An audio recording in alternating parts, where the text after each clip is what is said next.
Hey everyone, here for the CSK preview ahead of this year's IPL. First of all, got a kind of a ballpark 11 with some potential impact sub options on the left. I think the probably in a batting strong team, batting if CSK bat first, Shankar may well come in somewhere in the top six, and then a bowler will drop out to start with and then come in at half time. Difficult one to work out the combos because I think a lot of people might think that Conway could play instead of Ravindra or Curran and then jig around the top order a little bit, and we'll talk about the opening combos a bit later on in this. Pretty left-hander heavy top six, particularly if Curran plays, but then if Conway plays, that'll be the same anyway. We'll talk about that again later on in this, and how that can be used tactically to mess around with opposition's plans and to create some matchup breakers. Bowling wise, really decent group of spinners with all three wrist spin from Noor, all three spin types covered with Ashwin's off spin, left arm orthodox from Jadeja, plus Ravindra as well, with some part-time left-arm orthodox as well. So there's some really good spin options there, which I think they'll probably look to try and use, particularly at home at the Chipawk, which tends to be a spin-friendly home venue for CSK, one that they've got an excellent record at over the years of the IPL, about 70% win rate at home, which is absolutely outstanding. Going through their batting now, one thing that stood out for me when I was compiling this chart is a lack of hitters. Who's hitting over 150 in this group?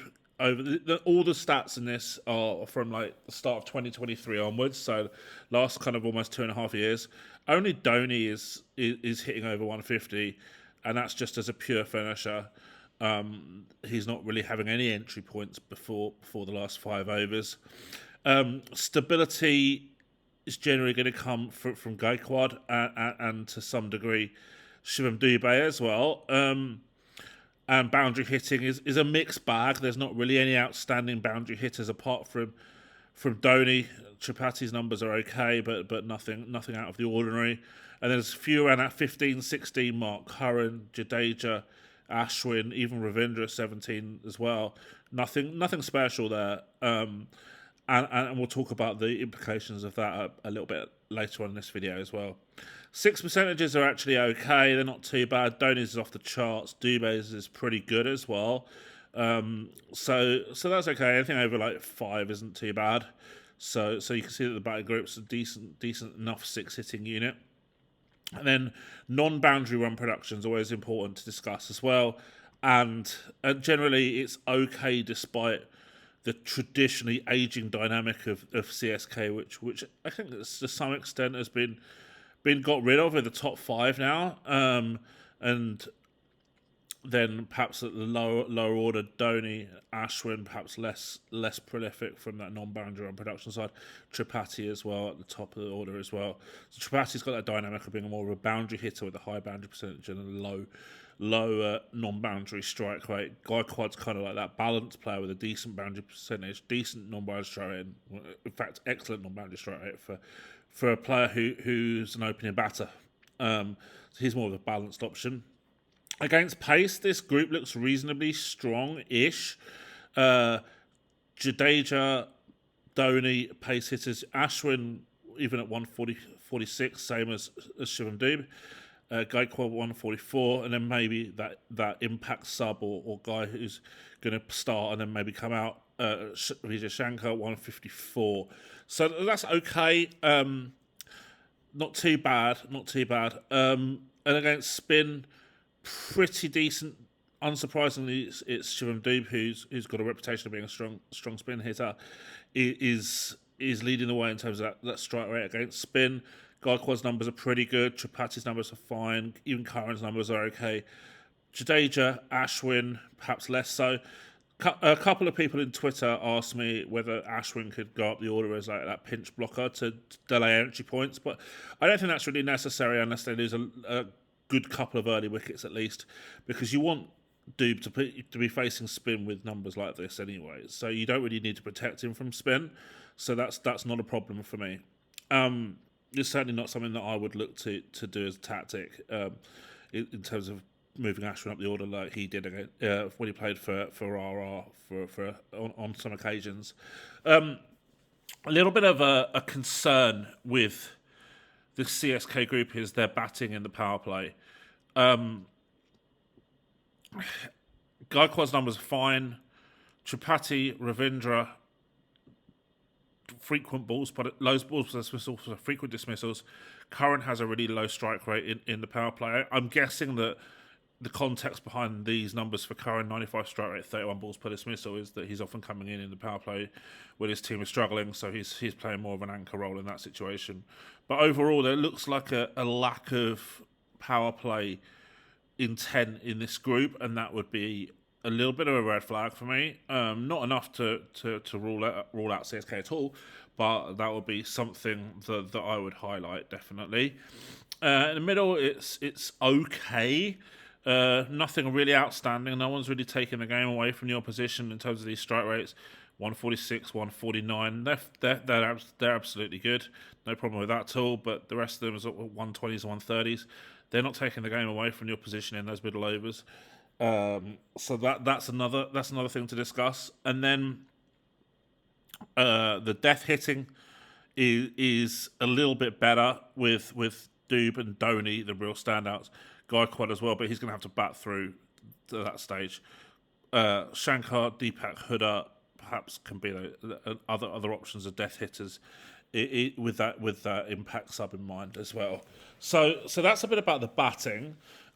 With the ball, it's difficult to know exactly what they're going to do in terms of starting 11. Spin is obviously very, very good. Noor, Ashwin, Jadeja, plus the occasional left arm orthodox option from Ravindra. That's completely well covered.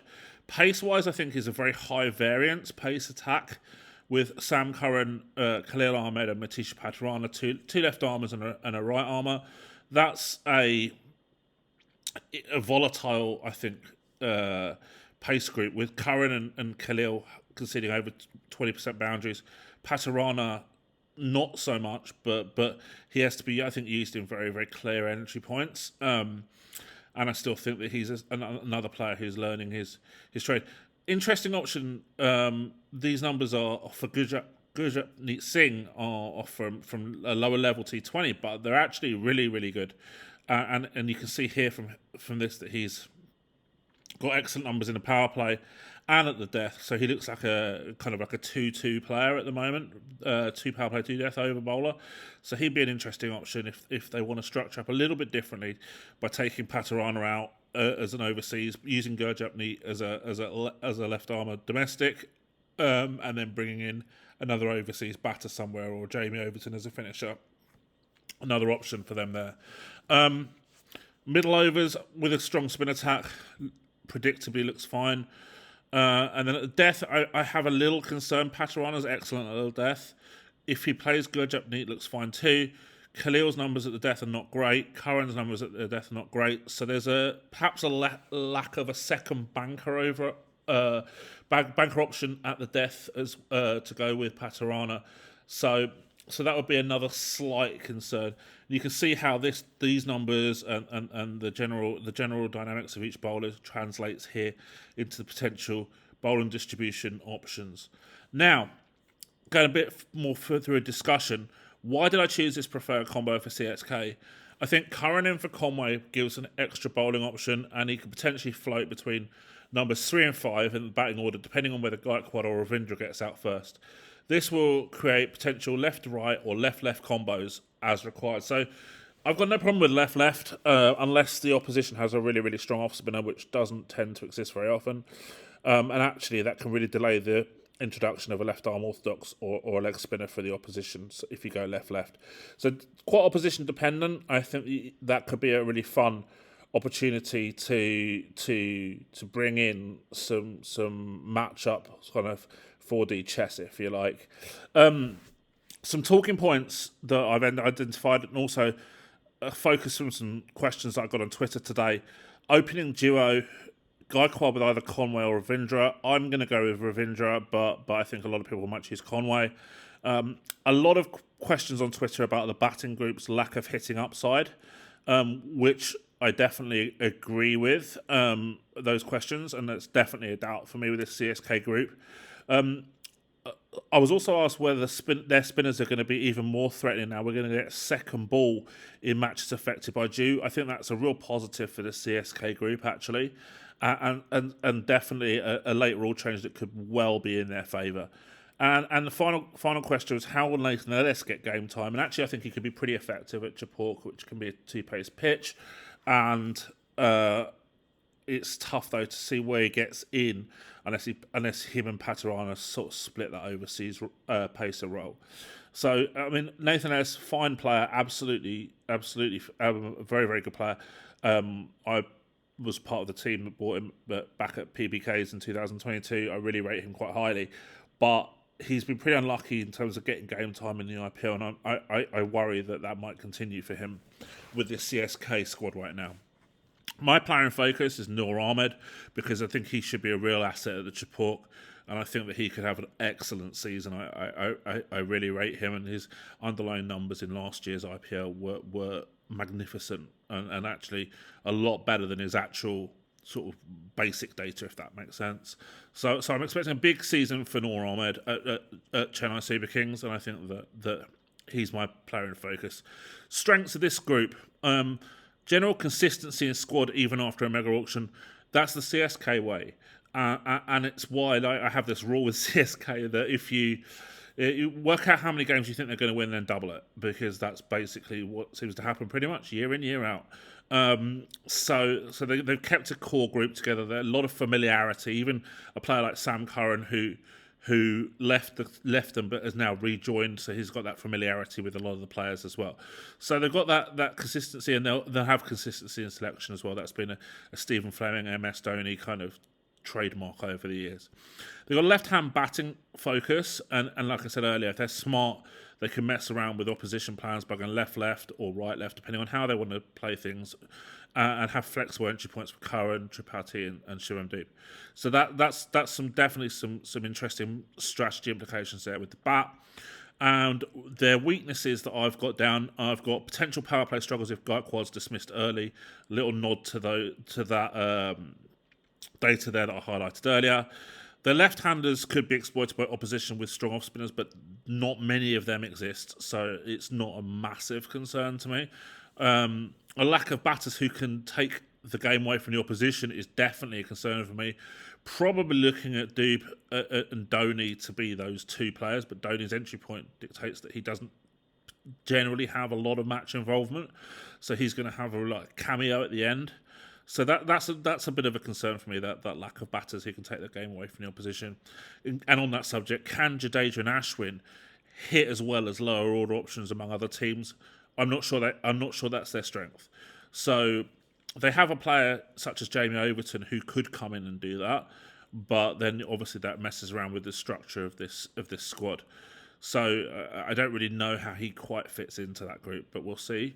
Power play bowling is another issue, and in fact, with those issues with the bat as well, with the power play, how do they win the power plays consistently in matches? Because I feel like if you're looking at the power plays in isolation, CSK could generally be sort of less than 50% win rate if you're just in the power plays in isolation. That would be a problem for me. They might be able to catch up back end, but that would be something that I would highlight with this group. And as just general wicket taking, there's not a lot of really good balls per wicket figures here in these phases. So that's another factor as well, particularly up top. How do they take 2-3 wickets in the power play consistently? That's pretty difficult for this group, I think we'll find. So that's CSK. Where do I think they're going to come? I don't like predicting positions, but I think they'll be there or thereabouts, kind of 4th, 5th, fighting for that qualification spot. So hope you enjoyed the preview. If you liked this, share it. Share it with your CSK friends. See what they think. Love to hear your comments in the chat and below. If you haven't already, please do like and subscribe to this video. this channel, sorry, I should say, because your support means a lot to me, and it will just inspire me to make more and more videos. So please do that. And as I said, any questions, any comments, please do get in touch in the comments below, and look forward to this tournament starting in a couple of days' time.